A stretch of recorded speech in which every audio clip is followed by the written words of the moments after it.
Hi, today we are going to learn about bioequivalence studies. So this is a series of lectures which I have started about bioavailability and bioequivalence. To know about that, you need to subscribe my channel and check my previous videos. So today the topic is bioavailability studies. Sorry, bioequivalence studies. In the part of bioavailability, we study about bioequivalence studies. Now what happens generally, you may observe, see what is given here, generally you may observe different formulations of the same drug with same dosage form. Okay, same dose, same dosage form. Let's say we have tablet, we have capsule. Okay, so these are the different dosage form. In this we have a drug with, let's say, 500 mg in tablet, as well as capsule we have 500 mg, and the drug is same. So what is happened here, dosage forms are different and drug is same. The dosage forms are different and drug is same. Now let's say you went to market. Okay, previously you are taking this dosage form in a regular basis, but all of a sudden there is a shortage in the supply of this particular dosage form. So the chemist will tell you that I have capsules, sir, which has same drug and same strength, and the company is different.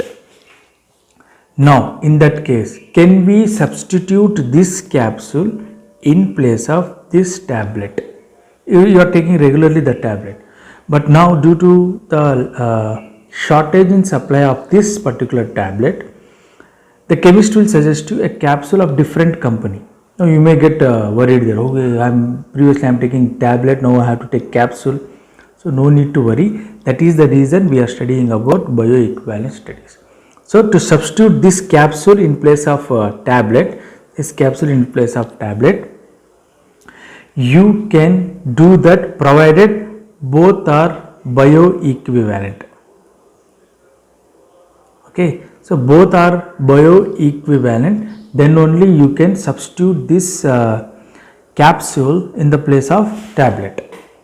Now what is equivalence and what are the different types of equivalence? This is the introduction for bioequivalence. So what are the different types of equivalence, we try to see. So what do you mean by equivalence? Equivalence is a relative term. It will relate. It compares the drug products with respect to specific characters. Equivalence is a relative terms. It will compare the drug products with specific characteristics. What are those characteristics? Or you can say function, or you can say defined set of standards, any characteristics. We will see what are those characteristics in the coming lecture. So equivalence is a relative term which compares two dosage forms with the specific characteristics or functions or definite set of standards. And what are the different types of equivalence, we will try to see. So in the different types of equivalence, we will try to know what are those specific set of characteristics. So we have, first one is chemical equivalence. If I say it is if I say chemical equivalence, means what it indicates. So here we are going to compare relate two dosage form with specific characteristics. The specific characteristic is chemical equivalence. Chemical characteristic means two or more drug products contains same labeled chemical substance. So the labeled chemical substance is same in two or more drug products. In such case, you can call them as chemically equivalence. Next type is pharmaceutical equivalence. To call two or more drug products as pharmaceutical equivalence, you need to have identical in what? Strength, quality, purity, content uniformity, and disintegration and dissolution characteristics. If two or more drug products are identical in strength, quality, purity, content uniformity, disintegration and dissolution characteristics, then those two dosage form can be called as pharmaceutical equivalent or pharmaceutic equivalence. Next, bioequivalence. Now that is our topic. Bioequivalence is, again, it is a relative terms. What it will relate? So two or more dosage form should reach the systemic circulation at same relative rate to same relative extent. Rate and extent. So means what? Bioavailability. So bioequivalence means I can directly say like two or more dosage forms which are having same bioavailability, we can call it as bioequivalence. Again, what is bioavailability? Rate and extent. Hence they will break down this definition and they will say like this. The textbook is saying like this. Bioequivalence means if two or more drugs are reaching the systemic circulation with same rate and same extent, then we call it as bioequivalence, or you can directly say which are having both similar bioavailabilities are called as bioequivalent drugs. Then we have therapeutic equivalence. So what do you mean by therapeutic equivalence? The term indicates that two or more drug products that contain the same therapeutically active ingredient and elicit same pharmacological effect and control the disease. Let's say two or more drug products we have, they will show same therapeutic activity and cure the drug in same manner, then we call them as therapeutically equivalence. Then the in vivo bioequivalence. Now I want to find out whether the two drugs are bioequivalence or not. For that I need to conduct in vivo bioequivalence study. So in vivo bioequivalence, okay, to know whether the two dosage forms are bioequivalence or not, for that I need to conduct some studies, okay, to determine their relative bioavailability after administration. To know whether they are bioequivalence or not, what I have to do is I need to conduct bioavailability studies of both the drugs. Okay, you have given me two dosage forms, I need to conduct the bioavailability study of two dosage forms, then I will compare them. If their bioavailability is 80% to 120%, or you can say there is not much difference, there is only less than 20%, if the both drugs are having less than 20% difference in bioavailability, then we can call them as bioequivalence. If they have more difference more than 20%, then we can't call them as bioequivalence. Okay, for that you need to conduct the bioavailability study with relative bioavailability study with reference test and reference formulations. Generally reference formulation is of innovator product, test formulation is of new company or new formulation, anything. The test product may be same company, new formulation with same drug, or different company, different formulation or same formulation having same drug.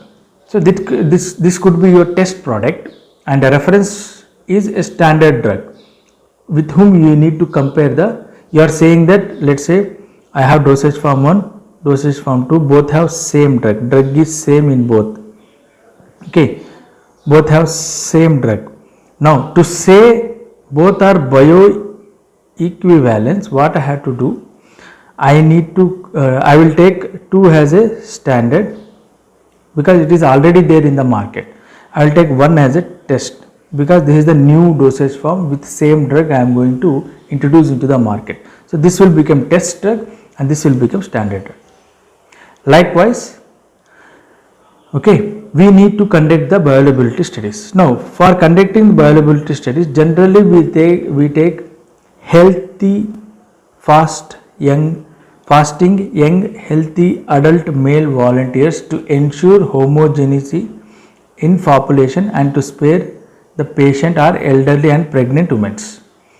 So generally we will consider healthy volunteers, which and also we are keeping them in fasting young healthy adult male volunteers we are going to consider for the study of bioequivalence. This we already know about this. Then the volunteers are used in complete open label, yeah.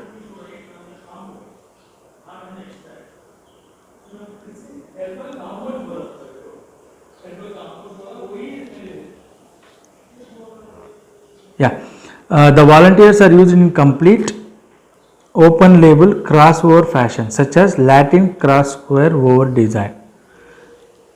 So what is this Latin crossover Latin square crossover design? We'll try to see. I will try to explain that in a later part of this thing. Okay, in which what we are going to do here is each formulation is administered once. Remember this thing. This is what which differentiate or which explains what is Latin square crossover design. In Latin square crossover design, each formulation is administered just once to each subject. Each formulation is administered just once to each subject and once in each study period. So the subject will not receive two formulations simultaneously. So in a one study period, we'll try to give only one subject. Okay. In parallel design, what we do, we'll simultaneously give two formulation to one subject only in a same study. But in Latin square crossover design, we won't do that. Next, such a randomized and balanced crossover study. Randomized, why I am calling randomized? Because that patient is being given only with one drug in a study. Then in other study he will be given with other formulation. In other study he will be given with other formulation. That we try to see here. Okay, it has several advantages. Latin square crossover design has several advantages. What are those advantages? It will minimize the inter-subject variability. Subject to subject variability can be decreased by following Latin square crossover design. GPAT question. Which type of design will decrease the inter-subject variability? That is Latin square crossover design. Then we have minimize carryover effects which could occur when a drug given in dosage form, okay, influences the bioavailability of subsequent administered product. Carryover effect means, let's say I have given one drug to one patient. Now in a one study period, today I have given one drug to one patient. Next tomorrow I will give second dosage form. Now what happens, the drug which is from the first dosage form may present there. It may carry over to the next day also. That we call it as carryover effect. Now that present drug which is already present in the blood plasma of the first dosage form may influence the absorption of second dosage form. So to avoid this type of carryover effect, we need to follow Latin square crossover design. That is intra-subject variability, because within the subject this variability is going to occur. It's a carryover. Next is, the term carryover indicates already the previous dosage form drug is still present in the patient. Minimizes the variation due to time effect. Okay, so there will be variations which cause due to time. Those time effect can be minimized. Why? Because you are giving only one drug to one patient in whole study period. If you give different drugs, there will be a time effect. This time I have to give this drug and that time I have to give that drug. There will be no effect of that. So we can minimize that variations in time effect. So make it possible, because see what this time effect is saying is, previously you have given yesterday you have given the drug at this time. So you need to wait till this time to give another dosage form. So the time effect can be reduced. Then make it possible to focus more on formulation variables rather than variables which are going to occur due to other factors. So if you want to focus, because bioequivalence mainly focus on the formulation variable, so you need to follow Latin square crossover design. So we will see the example for Latin square crossover design. Let's say we have taken 6 subjects, 1, 2, 3, 4, 5, 6. These are the different numbers given to the subject, 1.7, 2.8, maybe that is the numbers given to the subjects. Okay, so check this particular subject. What is happening in study period 1? I am giving X drug. I am conducting the bioequivalence for 3 drugs, X, Y and Z. So in the study period 1, I will give X drug to this patient. In study period 2, or you can say subject. In study period, in second study period, I will give Y. In third study period, I will give Z. And the time between these two, you can ask me, is washout period. Washout period means you need to wait until 10 half-lives. Wait until 10 half-lives, the drug until 10 half-lives, what happens? Complete drug will be removed from the patient body, that we call washout period. So first study and second study period, the time taken is washout period. Here again it is a disadvantage, because you need to wait till the washout period. If the drug half-life is more, the washout period is also more in this. So it will take more time. See the second subject, here I have given Y drug, then Z drug, then X drug. Means what? Each subject is receiving individual dosage form in case of individual study period. So I am not mixing the dosage form here. So in one study period I am giving only one dosage form. So here one study period I am giving only X to this subject. Subject 1 receive only X in one steady period. Same subject 1 will receive other dosage form in second steady period. I am not giving same drug in, I am not giving drug 2, or you can say dosage form 2 in period 1. I am not giving Y drug in steady period 1. I am giving only X drug in steady period 1 for first patient. Likewise, you can clearly check here, individual patient receive individual dosage, different dosage form in particular steady period only. We are not going to mix them. In parallel, what we are going to do, we are going to mix it, because we are changing the dosage form. Crossover, whatever it is given here, X, okay, it is been given in to patient 3. Patient 1 is given X in steady period 1. The same X is given to patient 3 in steady period 2. So you are crossing over. Okay, this type of crossing over is called Latin square crossover design. So you are crossing over here. See Y again here. So there is a crossover pattern which can observe, hence the name Latin square crossover design. That what you mean by Latin square crossover design. The drawback is obviously you have to wait for the washout period. I told you between the first steady period and second steady period, you need to wait until the drug gets fully washed out. Okay, then moreover, the number of formulations to be tested are more, the study becomes more difficult and subject dropouts rate also increases. If the number of formulations are more, because you need to wait for a washout period for each dosage form, there is a chance that number of dropouts will also increase. This can be overcome by use of balanced incomplete block design in which subject received no more than 2 formulations. So there is another design. If let's say the GPAT question, if the number of dropouts or number of formulations are more, which type of study design can you opt? The study design is balanced incomplete block design, or you can say block design can be used in case of the subjects are more and the washout period is also more. In such case, you can go for block design where you receive only not more than 2 formulations. See, in the previous one, the patient is receiving 1, 2 and 3 periods, 3 different formulations. Here he will receive only not more than 2 formulation. It is also altogether different study. Next is, as far as bioavailability studies, either plasma level or urinary extraction. Obviously, how do you conduct bioequivalence study? You need to measure what is the bioavailability of 2 individual drugs. How can you conduct bioavailability study? We already learned either in pharmacokinetic or pharmacodynamic method. In pharmacokinetic method, we saw about plasma level or urinary extraction method is preferred. So now in vivo in vitro correlation can also be established for the formulations. Okay, what is that? It is always easier to establish bioequivalence between existing drug product than determining the pharmacokinetic of new drug or bioavailability of new dosage form. So what this point is saying is, if we are, instead of, let's say I am developing, already I have formulation 1 in the market, I am preparing new formulation with the same dose, formulation 2 with the same dose, or some other company is preparing same formulation with the same drug and dose.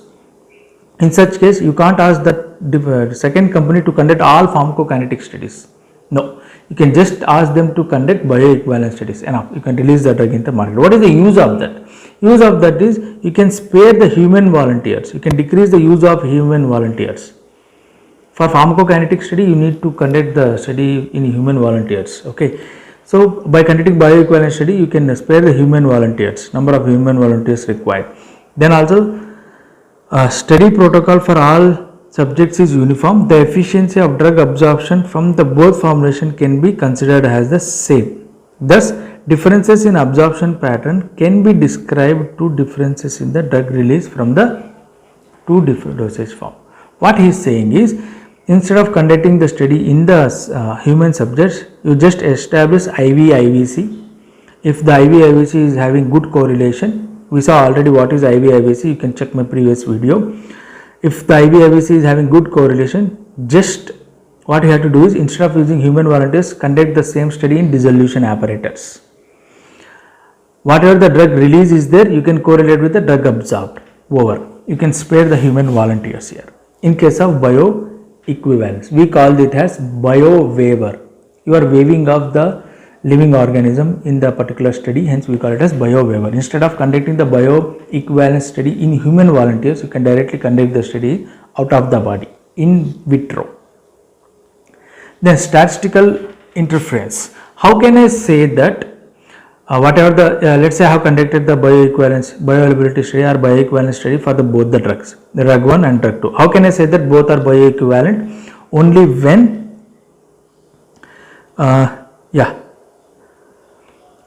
the formulation, test formulation should have a bioavailability ranging from 80 to 120%. So let's say our bioavailability of a dosage form, our standard dosage form is 100%. Let's say 100% is the bioavailability for the standard dosage form. Assume that the bioavailability of dosage form is 100% standard. Now I will give test. Now the test result will come. The test result shows the bioavailability of test product is 90%. Means what? How much is the difference here? 10%. Plus 10% is the difference. In this case, I can say this is bioequivalence. So our test product is bioequivalence to the standard product. Likewise, he is saying up to 80 to 120%. Means was plus or minus 20%